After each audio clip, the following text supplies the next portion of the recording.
système qui n'est plus au service de l'homme et du citoyen, mais un système qui se bat contre l'homme, le citoyen, pour le rendre plus fragile chaque jour davantage.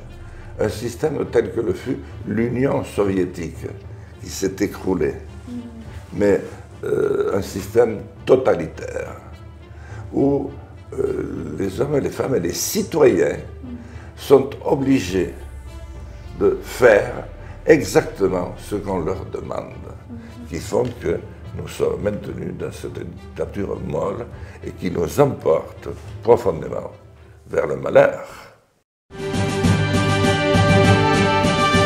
Bonjour cher Jean. Bonjour cher Ying. Je suis vraiment très contente de te retrouver en si peu de temps pour une nouvelle interview. Eh bien, moi je suis très heureux aussi, parce que d'abord ça me donne le plaisir de te revoir, ainsi que l'ensemble de cette nouvelle équipe. Et puis, vous êtes la seule chaîne de télévision et d'information qui m'interrogeait actuellement. NTDV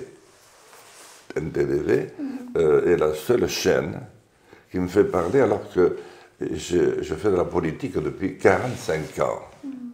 Et personne ne m'invite. Je me suis invité. J'ai écrit une dizaine d'ouvrages. J'ai fait de la politique pendant 45 ans. Et je ne peux plus rien dire. Rien. Je n'existe plus.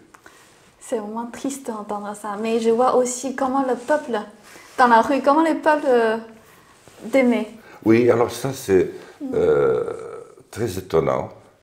J'ai accompagné beaucoup d'hommes et femmes politiques dans ma vie, à des niveaux où ils avaient des niveaux de popularité importants.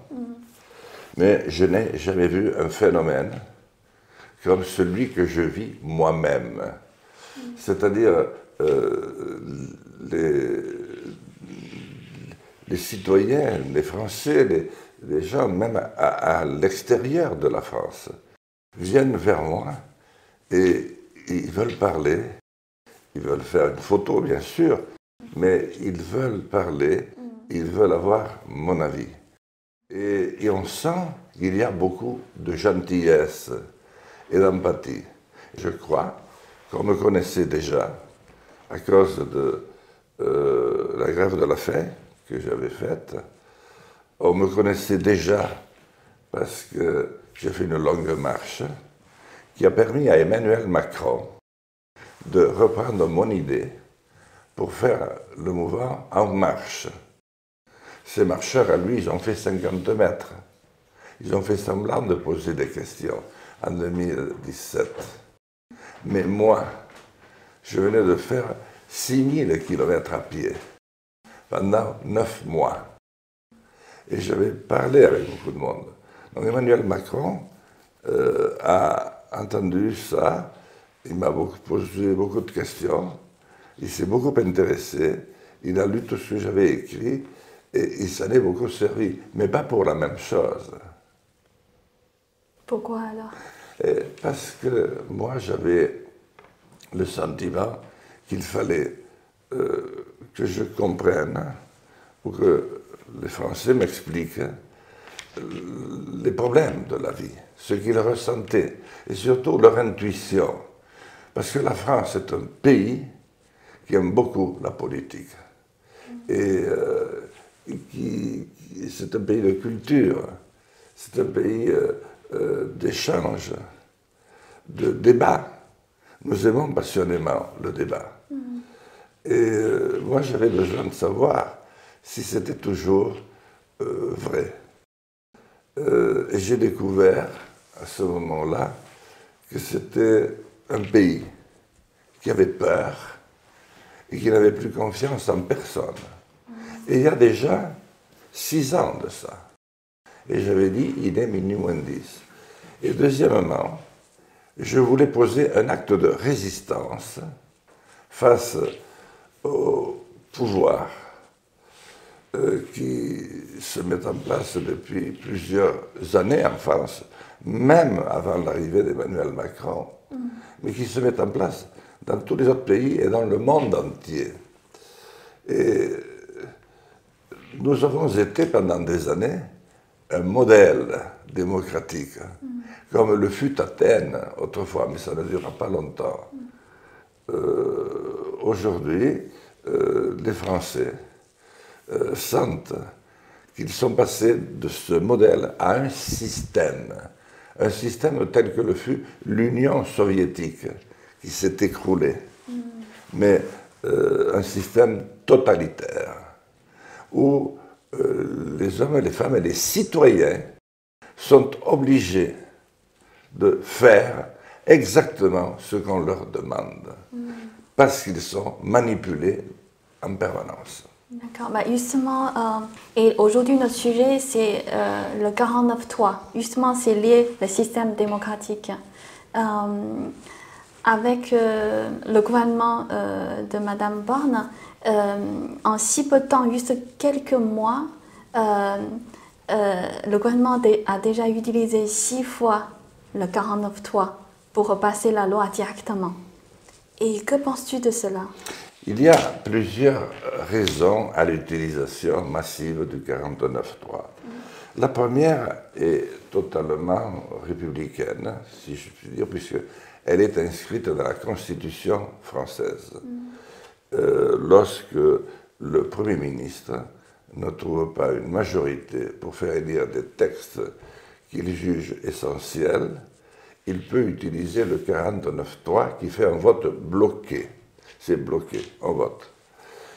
Mais il y a une contrepartie. L'Assemblée nationale peut déposer une motion de censure. Et si cette motion de censure a suffisamment de suffrages, le gouvernement tombe et il doit être remplacé. Oui. Le problème... Alors, deuxième chose, le 49.3 a déjà été beaucoup utilisé dans le passé. Il a été notamment utilisé par Michel Rocard, Premier ministre de François Mitterrand, à la fin des années 1980 et début 91, 80 surtout. Il l'utilisait souvent parce qu'il avait une majorité relative. Ce n'était pas tout à fait le même problème, parce qu'il trouvait aussi plus facilement des députés qui votaient parce que nous avions des partis politiques qui étaient jugés plus ouverts et qui faisaient partie depuis longtemps du paysage politique français. Il y avait notamment le RPR, qui sont aujourd'hui les Républicains. Il y avait les centristes, dont une grande partie a rejoint Emmanuel Macron, dont je faisais partie, mais moi je ne l'ai pas suivi, et les centristes qui l'appuient, ceux de François Bayrou. Et puis il y avait le Parti socialiste, qui était important, et c'était une alternance. Ce n'était pas toujours une très bonne chose, mais ça permettait aux Français de voter beaucoup plus, parce qu'on se reconnaissait ou de gauche, avec le Parti communiste, le Parti socialiste et le Parti communiste fonctionnaient souvent ensemble. On se reconnaissait de gauche parce qu'on était pour une distribution égalitaire des recherches. On voulait plus de progressisme, on voulait plus d'équité. Le RPR et une partie des centristes votaient à droite parce qu'ils voulaient plus d'ordre, que l'ordre soit mieux respecté, que la sécurité des hommes et des femmes soit assumée. Et ils voulaient aussi peut-être un peu plus de progressisme, un peu plus pas de progressisme, ils voulaient aller plus loin dans le libéralisme, dans le libéral. Voilà. Donc, ces deux forces organisaient la vie française. En fait, ces deux forces avec d'un côté les républicains et les centristes, de l'autre côté les socialistes, les radicaux de gauche et les communistes. Et ça faisait un ensemble équilibré. Donc Michel Rocard a utilisé le 49.3. J'ai vu Jacques Chirac l'utiliser aussi, le président Jacques Chirac, pour transposer ce qui n'était pas une bonne chose non plus. Beaucoup de textes, de directives européennes en droit français. Et là, il aurait fallu avoir aussi des débats très importants pour savoir ce que représentaient ces directives européennes, dont les Français ne connaissaient pas du tout, et qui allaient changer très profondément la vie des Français, notamment en ce qui concerne tous les domaines, y compris régaliens, c'est-à-dire qui sont essentiels, mais dans le domaine de la concurrence, dans le domaine de la santé, ça a pesé très lourd sur la santé, le fait que nous n'ayons pratiquement plus d'hôpitaux aujourd'hui, nous n'avons plus de médecins, c'est-à-dire que beaucoup de ces directives ont aligné l'ensemble des pays européens, dont l'Allemagne, qui n'avait pas, comme la France, la charge d'entretenir la force de dissuasion. La France a cette responsabilité. La France avait beaucoup travaillé pour trouver de nouvelles énergies. Et les Allemands leur avaient dit, vous n'armez pas, compte tenu de ce qui s'est passé, de l'histoire, mais vous pouvez faire une politique économique. Donc ça a déséquilibré l'Union européenne qui, progressivement, est devenue les États-Unis d'Europe. Donc Jacques Chirac a fait voter un très grand nombre de ces directives sans que les députés sachent ce qu'ils votaient. Et auparavant, François Mitterrand avait fait voter l'accord de Maastricht, les accords de Maastricht, qui liaient tous les États européens et qui le défaisaient, qui enlevaient leur substance politique, leur raison de parler, pour être dans une espèce de conglomérat uniquement fonctionnalisé, mais où la parole politique, la parole du peuple, a très peu à voir. D'ailleurs, les élections européennes sont en France celles où on vote le moins. Je crois que la dernière fois, on a voté à 35%, donc on ne vote pratiquement plus. Donc, vous voyez, tout ça pour dire que ce n'est pas nouveau.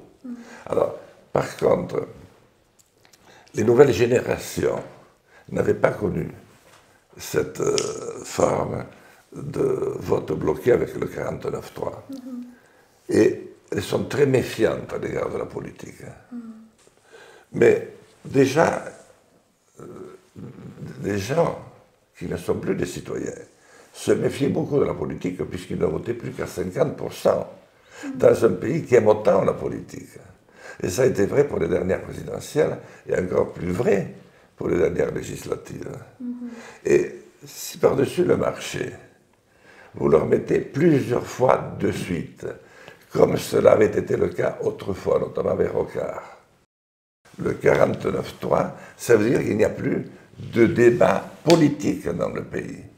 Et que l'Assemblée nationale et le Sénat ne peuvent pas discuter sereinement les textes dont il est question et dont la nécessité de vote s'impose. Le budget, par exemple, il faut le voter. La sécurité sociale, il faut la voter. Alors, cela crée un trouble profond. Alors, il faut dire qu'il y a une explication à cela, c'est que lassés des promesses qui ne sont jamais tenues par les partis traditionnels dont je parlais tout à l'heure, les Français ont voté plus extrême. Ils ont voté plus pour le mouvement de Marine Le Pen, mais ils ont voté aussi pour la NUPES de M. Mélenchon. Alors, M. Mélenchon n'est pas un homme, il a été ministre auparavant. Donc il connaît déjà les affaires. Ce qui m'étonne, c'est qu'il accepte de laisser faire. Et dans la NUPES, il y a le Parti socialiste, c'est le grand parti de démocratie, ou c'était le grand parti de démocratie. Alors aujourd'hui, le problème, c'est qu'ils n'arrivent pas souvent à voter ensemble, parce que, comme ils disent totalement le contraire, même si dans les faits, ils se rejoignent, ils ne peuvent pas voter ensemble. Ils ont voté, je pense, une fois, mais pas pour faire tomber le gouvernement. Il y a aussi les partis qui existaient. Bon, il y a d'abord les centristes qui soutiennent le président, mais qui ne sont pas assez nombreux.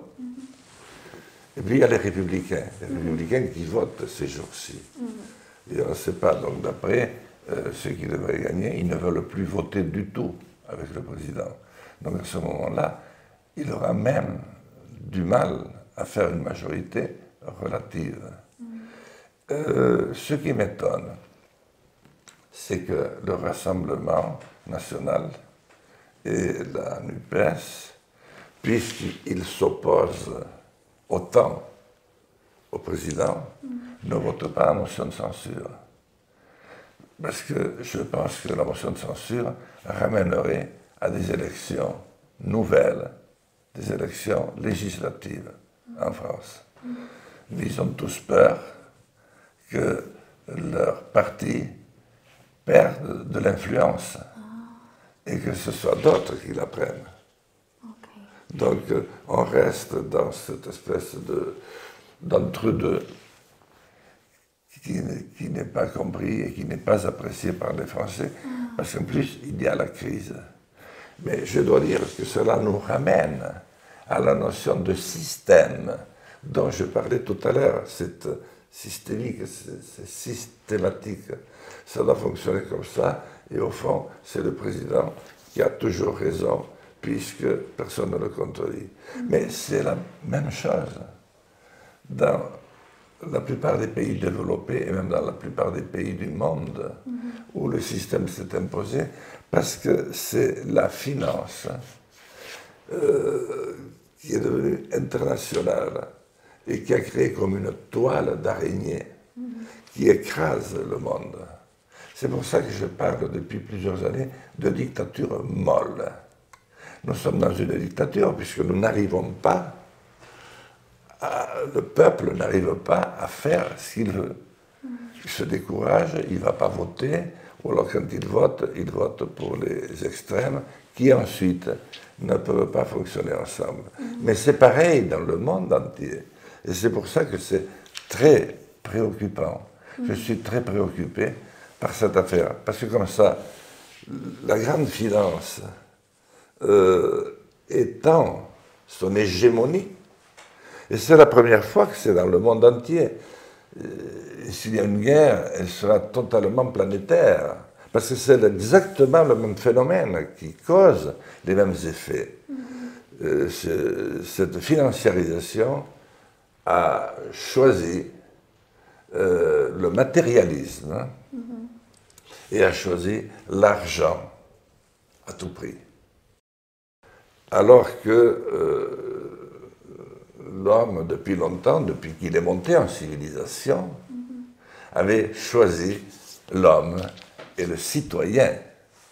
C'est l'homme qui est important. Et c'est pour l'homme qu'on se bat. Tandis qu'aujourd'hui, l'homme, s'il n'a pas un hôpital, s'il n'a pas une école, s'il n'a pas une maison de retraite, ou si elle est mal gérée, on s'en fiche. Mais avant, c'était important.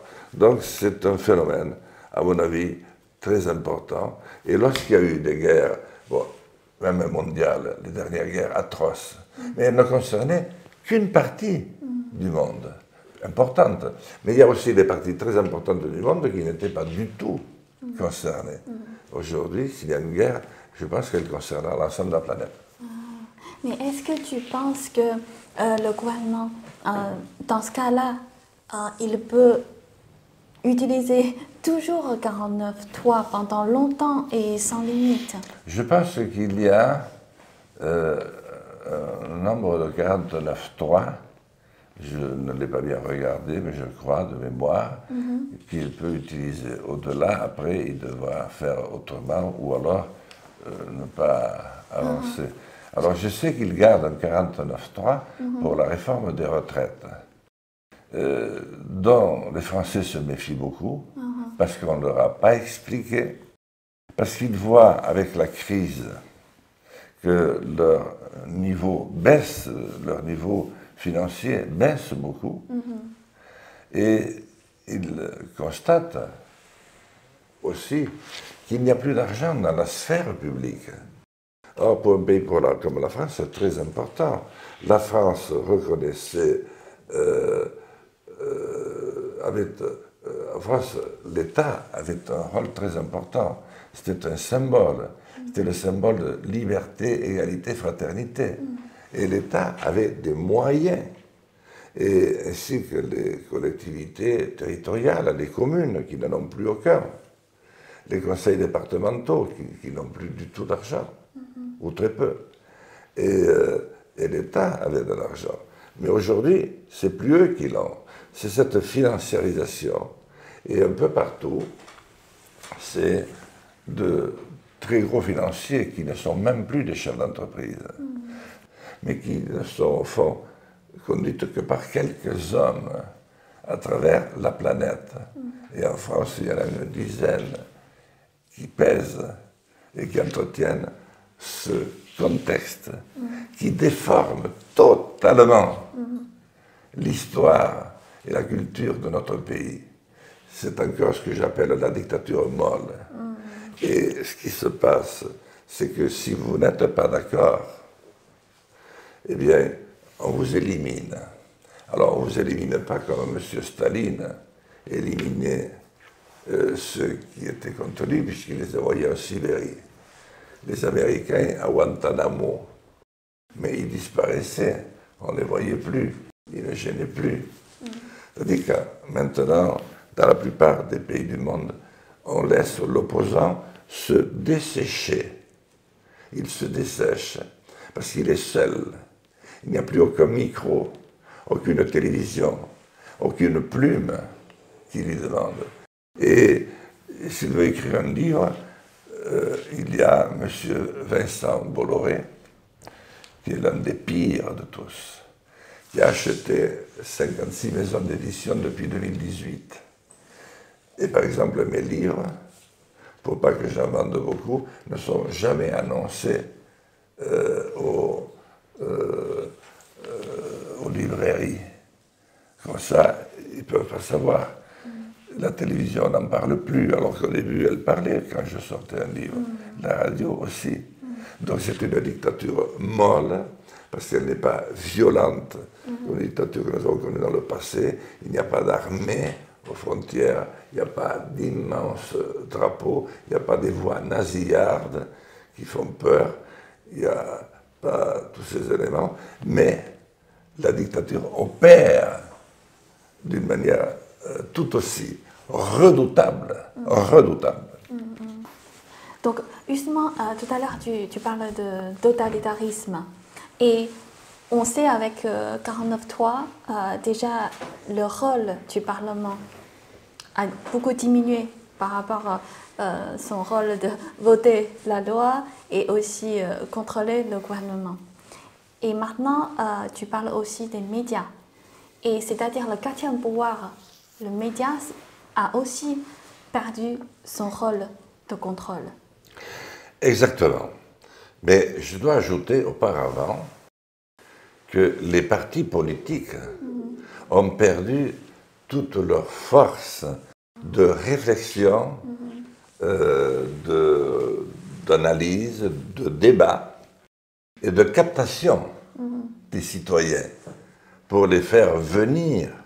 Il y avait les républicains qui avaient des dizaines, à certains moments donné plus des centaines de milliers de militants.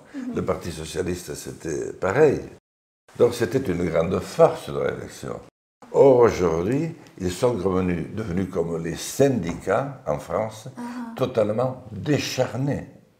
Il n'y a plus qu'une organisation, mais ce n'est pas une organisation importante, qui réfléchit, mais qui a du poids aussi par le nombre. Il y avait pour les agriculteurs la FNSEA, la Fédération nationale des syndicats agricoles, le Centre des jeunes agriculteurs. Il y avait un syndicat qui était plus à gauche, mais aucun de ces syndicats et aucun de ces partis n'a de poids. Donc, c'est déjà un premier élément. Alors, comme la politique a perdu le pouvoir, c'est une grande lâcheté de notre part, parce que nous avons laissé faire. Il y a 30 ans que nous voyons ce virage. Lorsque j'ai fait le tour de France, tous les Français me l'ont dit, tout ça. Ils le voyaient, j'ai écrit à la rencontre des Français, au Cherche Midi. Mais j'ai rapporté tout ce que me disaient les Français, mais ce que me rapportaient aussi des préfets que j'ai rencontrés, des ecclésiastiques de très haut niveau, des juges, tout le monde se rendait compte. Alors, progressivement, des groupes financiers se sont emparés de notre presse. Et aujourd'hui, ils sont 4 ou 5 à tout détenir. Il y a d'abord la plus riche, la plus grande puissance financière de notre pays, Bernard Arnault, qui est la première fortune de notre pays, avec tout ce qui est beau, avec le luxe, avec les parfums. Et il a un empire médiatique autour. Ensuite, il y a son gendre, M. Niel, qui lui a simplement, purement et simplement, acheté Le Monde, c'est-à-dire le journal de référence en France et dans le monde, parce que moi j'ai vu Le Monde, j'ai beaucoup circulé à travers beaucoup de pays, qui était présenté partout comme le journal de référence, par la puissance de ces enquêtes, et bien surtout par leur corrélation. Quand on faisait une enquête, on la conduisait jusqu'au bout.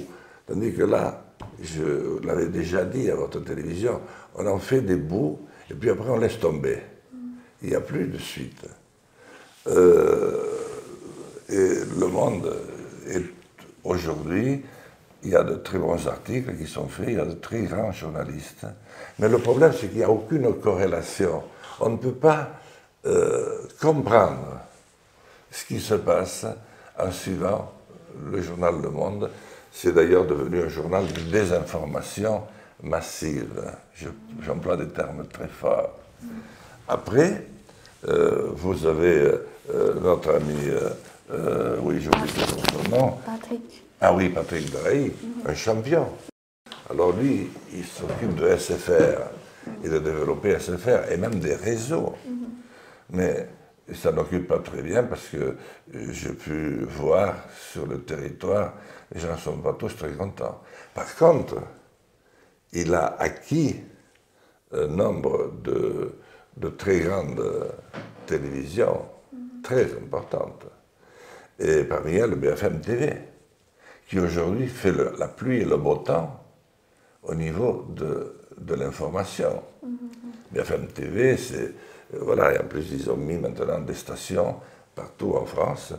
Et quand vous pensez que les journalistes qui sont là, ils jurent de leur indépendance, mais ils savent très bien qu'elle n'existe pas. Peut-être pas tous, parce qu'il y a les grands éditorialistes, il y a ceux qui tiennent vraiment le micro dans les grandes émissions, puis il y a les autres, parce que c'est comme en politique. Tout le monde n'est pas... comment je devrais dire, totalement entré dans ce système. Il y en a qui voudraient garder un peu de retenue, mais les plus grands sont rentrés. Il y a BFM TV et monsieur Patrick Drahi. Monsieur Patrick Drahi est installé financièrement au Luxembourg, un paradis fiscal. Et sur les îles de Guernesey, je crois, c'est entre la France et le Royaume-Uni. Mais pourquoi il ne l'est pas dans les banques traditionnelles où on pourrait suivre son action et l'objet de son financement. Et comment a-t-il pu acheter une télévision si importante? Et puis vous avez Vincent Bolloré, lui est redoutable. Vincent Bolloré, d'abord, qui a repris la banque Verne.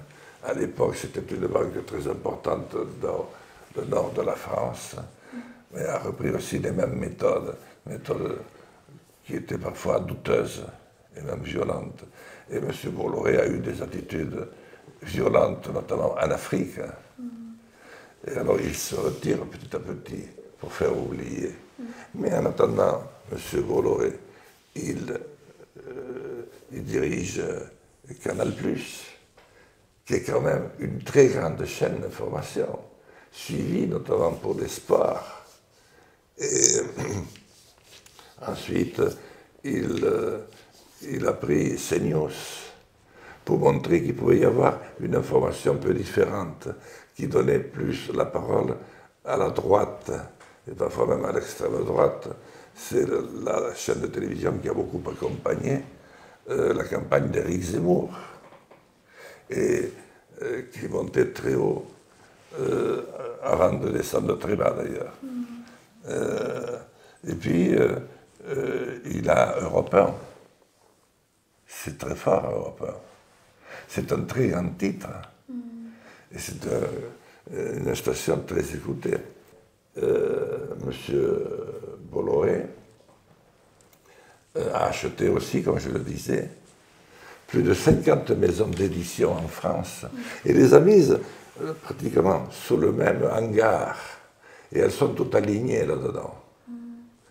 Vous voyez, la liberté, la diversité, il n'y a rien de plus important pour les Français que la diversité de l'écriture, des auteurs. Il faut qu'ils puissent dire tout. Mais s'il y a des choses qui dérangent un peu toute cette famille, eh bien, les livres ne sont jamais connus du grand public et ne sont pas achetés et ne gagneront jamais aucun prix non plus. Donc, aujourd'hui, la presse, qui est complètement sous emprise de ces grandes puissances, n'est absolument pas libre du tout, j'insiste, elle n'est pas libre. Et c'est une source de désinformation, parce qu'elle ne dit pas la réalité, elle n'explique rien, elle ne contextualise pas les faits dans une situation en France, en Europe et dans le monde, ce qui fait qu'on ne peut plus rien comprendre. Rien. Qui est-ce qui comprend quelque chose entre la Russie, la guerre entre la Russie et l'Ukraine? Bien sûr, il y a la violence des Russes, etc. Tout le monde est d'accord. Mais comment cela est venu? Est-ce que nous le savons? Est-ce qu'il y avait des raisons ou pas? On ne sait pas.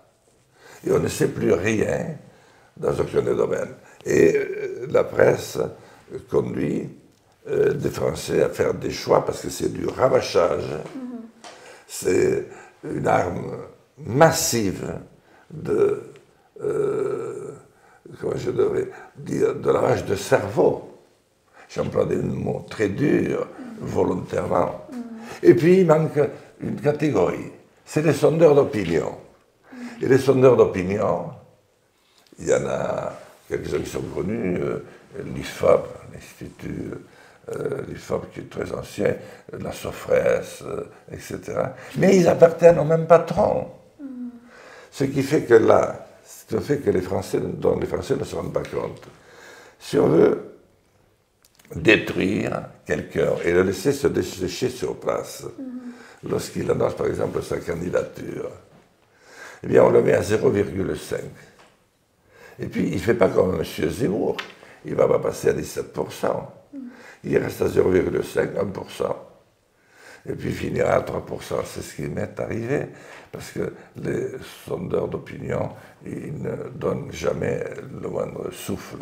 Et je connais, et je demande aux journalistes, s'ils veulent montrer leur indépendance, s'ils veulent de nouveau devenir des citoyens qui servent leur fonction.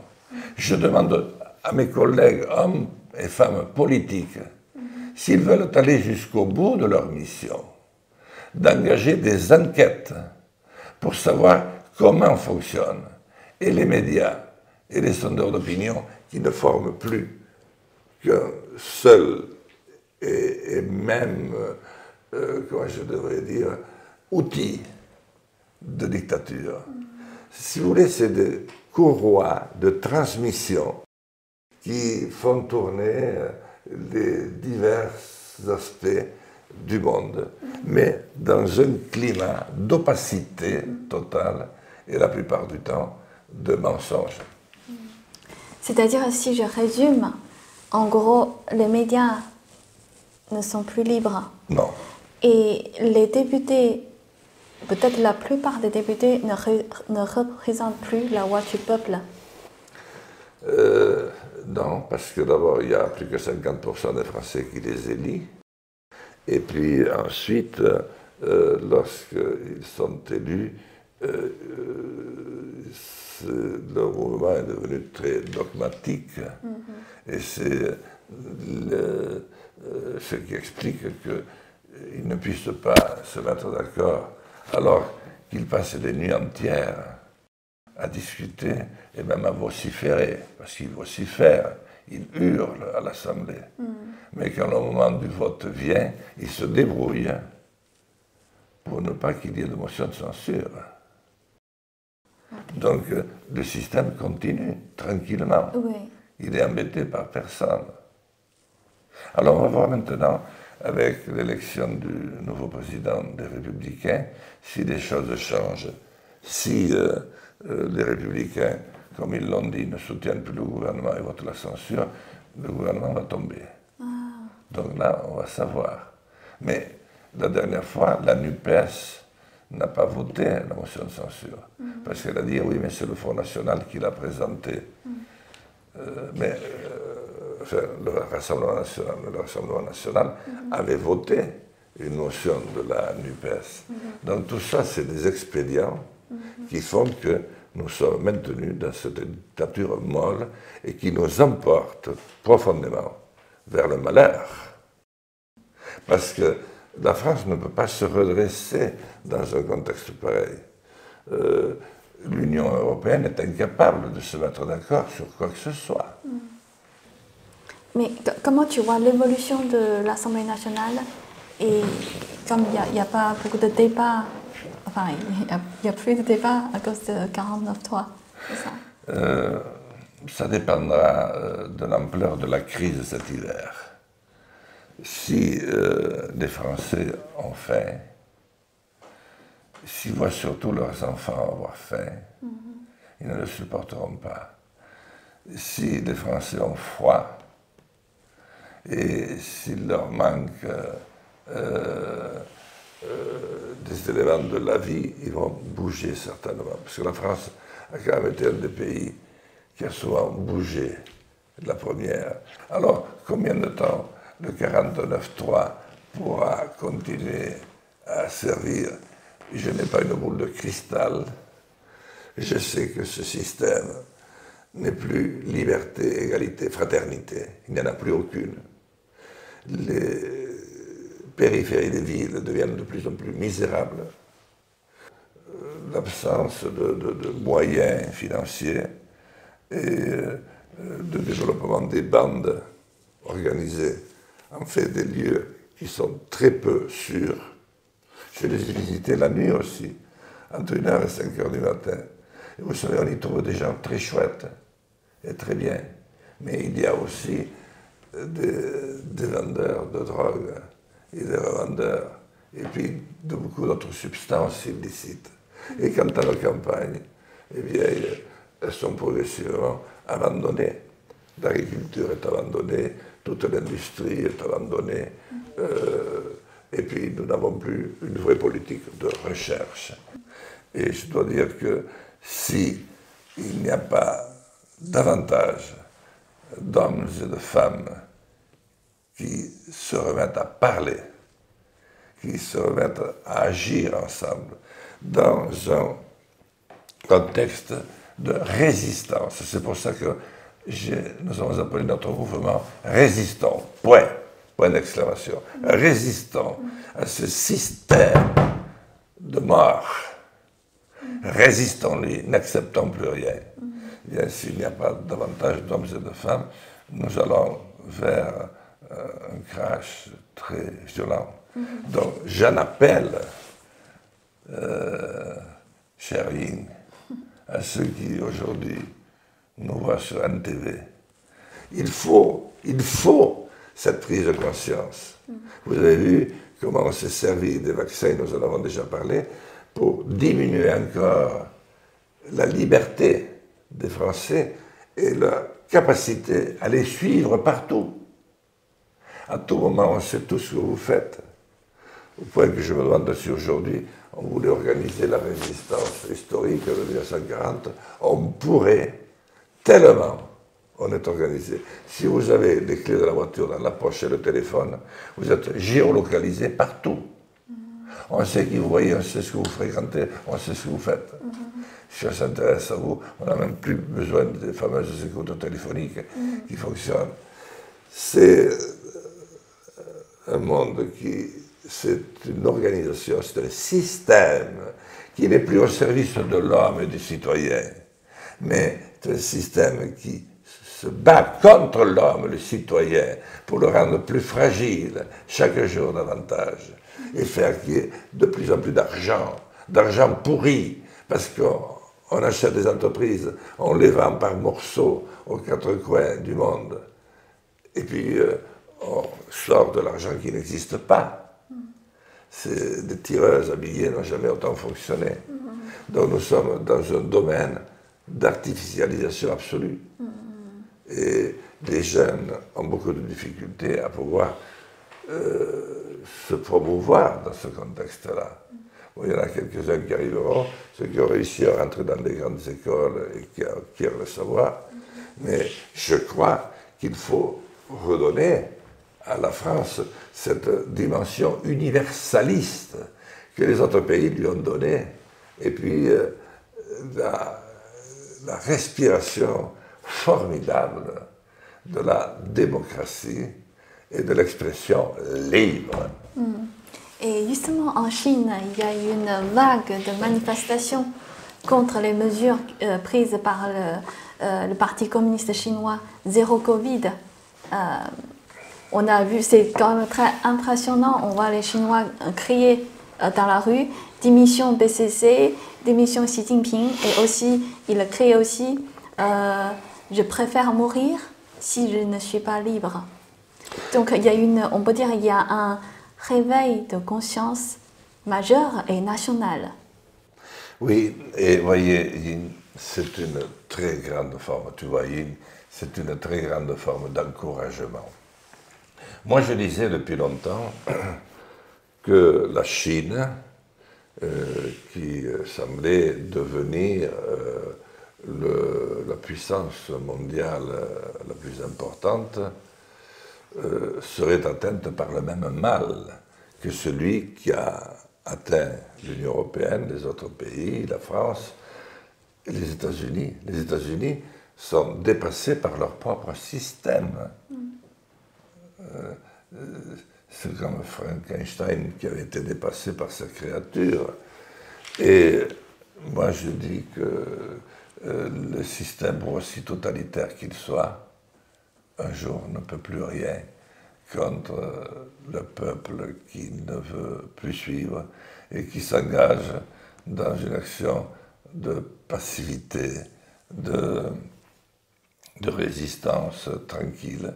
Je crois que c'est ce qu'il faut apprendre à faire. Parce que si nous les suivrons, les dirigeants chinois, comme les pseudo-dirigeants du monde, leur cohorte de journalistes, de financiers totalement faux, ils ne sont pas tous, j'ai bien fait la distinction tout à l'heure, eh bien, nous allons vers une explosion très grave dans le monde, très très grave. Mais la Chine montre que rien n'est fait. Parce que même un système aussi cadenassé que la Chine n'arrive plus à réprimer une force populaire qui s'exprime avec autant de force et d'intelligence. Et ça part du vaccin, je n'en suis pas étonné. Mais regardez dans l'histoire, sans remonter à très loin, qui aurait cru 10 ans avant la chute de l'Union soviétique qu'elle allait s'effondrer en quelques jours et que le mur de Berlin allait être démonté. Donc nous gardons l'espoir. Ah, il faut garder l'espoir. Et puis, en France, nous approchons d'une époque magique, Noël. C'est quand même l'espoir. Les anges sont déjà dans nos campagnes, et qu'on croit au ciel ou qu'on n'y croit pas. Il y a la magie de Noël qui rend la vie un peu plus acceptable, qui permet aux familles de se retrouver pendant quelques jours, d'échanger à nouveau, sans la pression, la violence qui les rend eux-mêmes nerveux et anxieux. C'est l'époque de l'anxiété à grande dose. Quoi que vous soyez, même si vous avez de l'argent, vous êtes plongé dans une anxiété que seul le partage de la vie et le partage des richesses peut apaiser en redonnant toute sa place à la force morale, d'expression, de recherche, d'amusement et de création qui vous rend fier et qui redonne confiance aux anciens qui peuvent de nouveau s'exprimer au lieu de partir tous dans des maisons de retraite et qui pourraient rendre beaucoup de services, et aux enfants qui pourront avoir de nouveau des étoiles dans les yeux. Si nous acceptons d'ouvrir les yeux, de rouvrir les livres, de revoir des grands films qu'on ne fait plus aujourd'hui, je pense par exemple à Z de Costa Gravas, qui décrit la dictature en Grèce il y a 50 ans, mais beaucoup d'autres. Eh bien, avec la magie de Noël, nous pouvons envisager la motion de censure qui mettra déjà ce gouvernement par terre, qui repermettra en début d'année aux électeurs de réfléchir et qui obligera de nouveau notre pays à s'organiser, à réorganiser des partis politiques, à réorganiser des syndicats, des regroupements humains qui donnent de même leur intelligence, leur savoir, pour que toi, Ying, tu puisses vivre mieux, pour que moi, Jean, je puisse vivre mieux, pour que nos familles puissent vivre mieux, que dans ce contexte de peur, d'anxiété, d'asservissement, puisque c'est un système totalitaire. Merci beaucoup, Jean. Et est-ce qu'on termine l'interview par une chanson de la joie? Oui, mais j'ai la voix qui est très abîmée. On va terminer.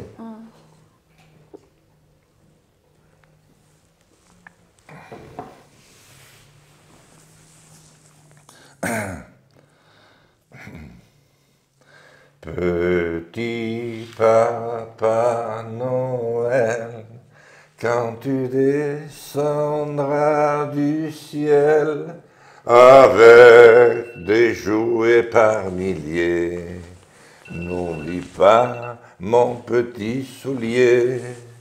Il me tarde tant que le jour se lève pour voir si tu m'as apporté tous les beaux joujoux que je vois en rêve.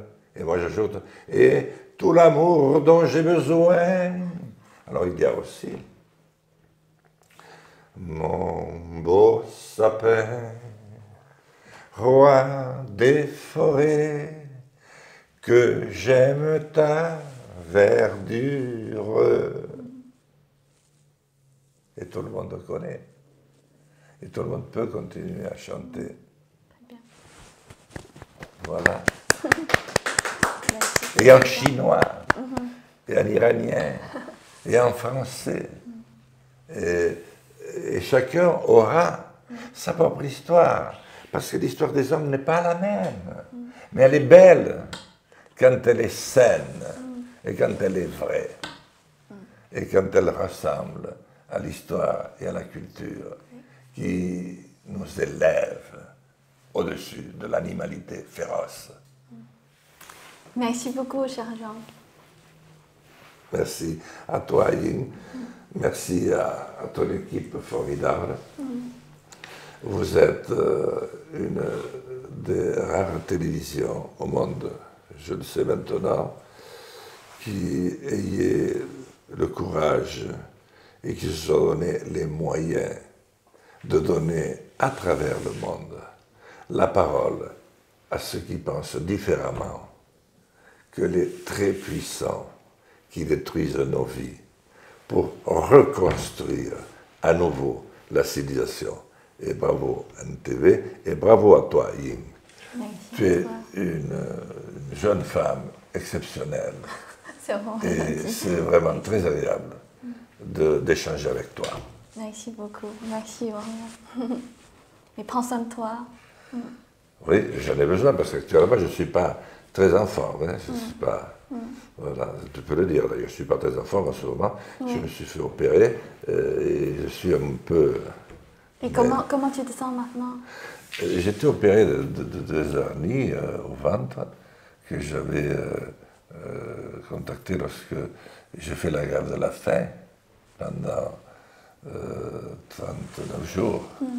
Et lorsque l'organisme n'a plus de graisse pour se nourrir, elle attaque les muscles et les ligaments. Donc ça s'était distendu, j'avais pas fait attention, j'avais eu des affaissements et puis des hernies. Et maintenant, elle devenait très importante.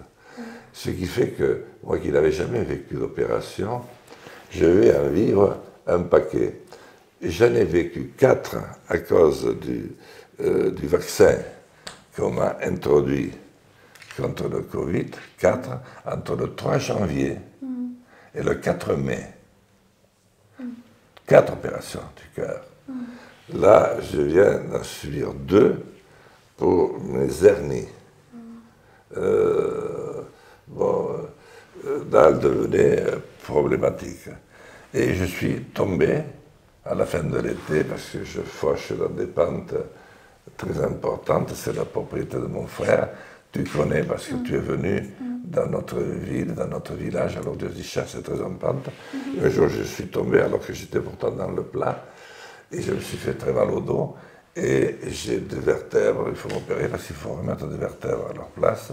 Il y en a une qui est sortie de son orbite, de la colonne vertébrale, il y en a une autre qui est cassée, et le bout qui est cassé rejoint petit à petit la moelle épinière. Alors ça, c'est pas bon. Donc je me fais opérer certainement le 21 décembre. Donc je suis actuellement dans une longue série d'opérations. Je n'en avais pratiquement eu aucune dans ma vie, et là je les ai. Mais de notre côté, ça oblige à grandir encore et à trouver des ressources et des forces pour faire face. Voilà. Donc, quelque part, les épreuves sont nécessaires et souhaitables. Donc, courage pour toutes les opérations. J'espère que tous les anges vont te protéger. Merci beaucoup, c'est très gentil. Mais tu m'as remis un ouvrage d'ailleurs pour apprendre de très vieilles pratiques de Falun Dafa. Chinoises. Comment tu l'appelles? Falun Dafa. Falun Dafa. Falun Dafa, Falun Gong. Falun Dafa. Oui, Falun Dafa. Falun Dafa. Oui. Mais je n'arrive pas à lire ce bouquin parce que j'ai trop mal et il est épais. Et si on le lisait, il y a des mouvements. J'y crois beaucoup parce que moi je voulais et je veux l'apprendre à l'école.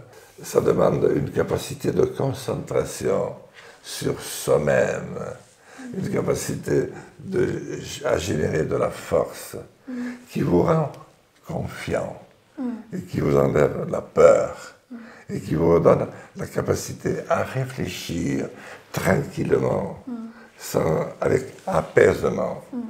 Merci beaucoup. Merci à toi. Merci infiniment. Merci. Merci. Voilà.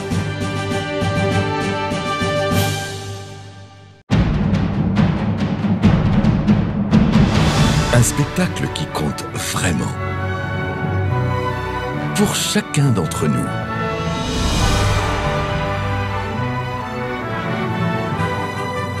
On l'attendait depuis si longtemps qu'il faut le voir au moins une fois dans sa vie. Réservez vos billets dès maintenant sur shenyun.com.